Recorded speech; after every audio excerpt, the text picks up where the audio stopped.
Technology మనల్ని ఎక్కడ develop చేస్తుందని అనుకుంటాం కానీ డెవలప్ చేయట్లేదు.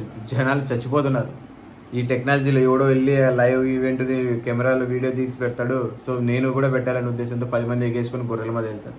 నేను ఏ దాని గురించి మాట్లాడట్లేదు, రీసెంట్గా జరిగిన స్టాంపేడ్ల గురించి మాట్లాడుతున్నాను. కర్నూలు స్టాంపేడ్ అండి, చాలా మంది 41 మంది చనిపోయారు. 41 మంది చిన్న నెంబర్ కాదు, చాలా మంది ఇప్పటే కాదు. ఆర్సీబీ సెలబ్రేషన్ ఈవెంట్లో జరిగిన స్టాంపేడ్లో కానీ, పుష్ప రిలీజ్ అప్పుడు జరిగిన స్టాంపేడ్ కానీ, ఈ స్టాంపేడ్లన్నీ ఏంటి? ఎవరు కారణం? ఎవరు కారణం కాదు. యాక్టర్ కారణం కాదు, పొలిటీషియన్ యాక్ట్ కారణం కాదు, గవర్నమెంట్ పోలీసులు ఎవరు కాదు. దానికి కారణం అందరి ప్రజలే. ఎర్రి గొర్రెల మాదిరి 10 మంది వెళ్తుంటే మనం వెళ్ళి ఏదో క్యాప్చర్ చేయాలి, కెమెరాలో సెల్లో చూడాలని చేస్తాం చూడు, మంది తప్పు.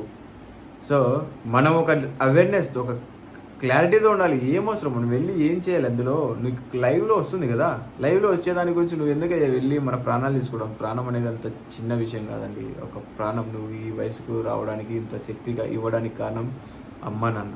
సో వాళ్ళ శక్తిని మీరు ఇలా వెళ్ళి నీ ప్రాణాన్ని అలా బలి ఇచ్చేసే, దీనికి చాలా విలువ ఉంది. దాన్ని 10 మందికి ఉపయోగపడేలా చేసుకుందాం. మనం ఒక అవేర్నెస్గా డెసిషన్ తీసుకొని ఏదైనా ఈవెంట్కి అటెండ్ అయ్యే ముందు మనం అవసరం ఉందా లేదా అక్కడికి వెళ్ళడం అనేది ఆలోచించుకొని, కంపల్సరీ అవసరం అనుకుంటే అప్పుడు ఏదో ఓకే జనాలు ఎంతమంది ఎస్టిమేట్ చేసుకొని వెళ్ళడం మంచిది.